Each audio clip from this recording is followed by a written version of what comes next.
दिले जरा देंगे तो खबर पकड़ लो।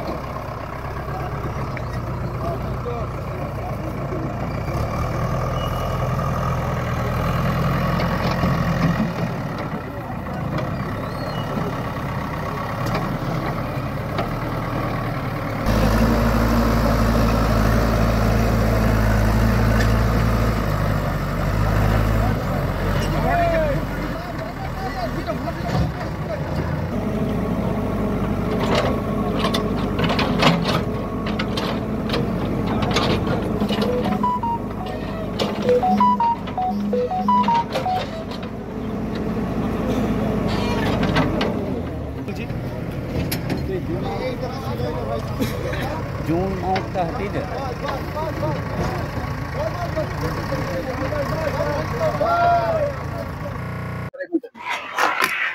না নাকি হ্যাঁ বলুন বলুন এটা কি অভিযোগ ছিল? এটা একটা ইলিগাল ভাবে পুকুর ভরাটের জন্য এটা কমপ্লেইন এসেছিল, ঠিক আছে। এই বেসিসে আমরা এসেছি এবং আমাদের সাথে আসানসোল মিউনিসিপাল কর্পোরেশনের আধিকারিকরাও এসছেন, ঠিক আছে। ওনারা দেখছেন, আমাদের তরফ থেকে ডিমার্কেশন করা হয়েছিল এবং মানে এখন পরবর্তীকালে এখন পুকুরটিকে মানে আবার রিস্টোরেশন করার ব্যবস্থা করা হচ্ছে। সাধারণ মানুষ এটা দাবি করছে যে ভেঙে চলে যাবেন না আবার পুকুর তৈরি করে দেবেন আপনারা। সেটা তো ধরুন কর্পোরেশনের উপর নির্ভর করছে, ঠিক আছে।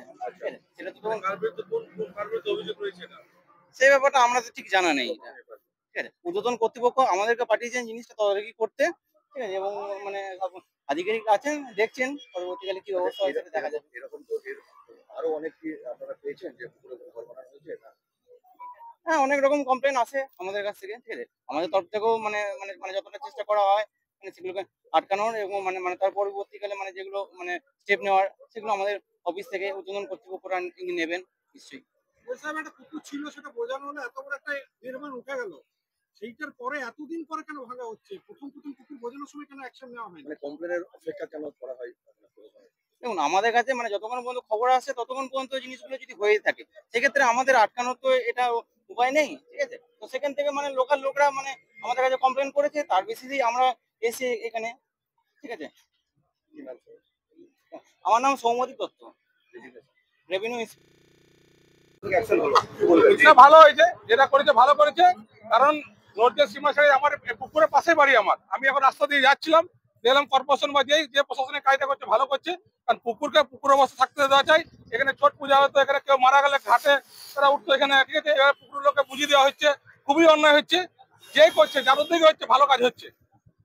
এবং এখানে আরো 3খানা পুকুর আছে, একটা রটিদার পাশে আছে, একটা মাঝে আছে, 3খানা পুকুর আছে। আমি চাইবো সেটা সংস্কার করা হোক, যেন মানুষের কাজে লাগে। শুধু এইটুকু ভেঙে দিলে হবে না, ঠিক আছে তো, যেন মানুষের কাজে লাগে। যেমন পুনরায় যে অবস্থায় পুকুরটা ছিল সেই অবস্থায় ফিরিয়ে আনা হোক, তাহলে আমরা জনগণ খুশি হবো। আমার পাশের বাড়ি, আমার দেখতে খারাপ লাগে, কষ্ট লাগে। এই পুকুরে আমরা স্নান করতাম, এই পুরো ছট পূজা হতো, এই পুকুরে মরে গেলে ঘাটে উঠতো, সেটা পুরোপুরি এত বড় সাহস পাই কোথা থেকে? এখন যারাই প্রশাসন উদ্যোগ নিয়ে করছে ভালো কাজ করছে, খুব ভালো কাজ করছে, আমি তাদের সাধুবাদ জানাই। এবং আগামী দিনে আরো যে পুকুর আছে সেগুলো সংস্কার করা হোক, জনগণের সুবিধার জন্য, জনগণ যেন ব্যবহার করতে পারে সেই জায়গাটা তৈরি করে দেওয়া হোক। শুধু ভেঙে দিলে আটকালে হবে না, কাল দিন আবার তৈরি হবে। পুকুর যেমন ছিল পুকুরের সৌন্দর্য করা হোক, যেন মানুষ ব্যবহার করতে পারে। এরকমের জল পুকুরগুলো সব বুঝে গেছে, কোনো সংস্কার নাই। আমি চাই হোক, এটা পাশে আমার পাশেই বাড়ি, আমি পেরিয়ে যাচ্ছি, আমার দেখে ভালো লাগলো। আমার নাম বিকাশ দাস, লালটু ডাকনা।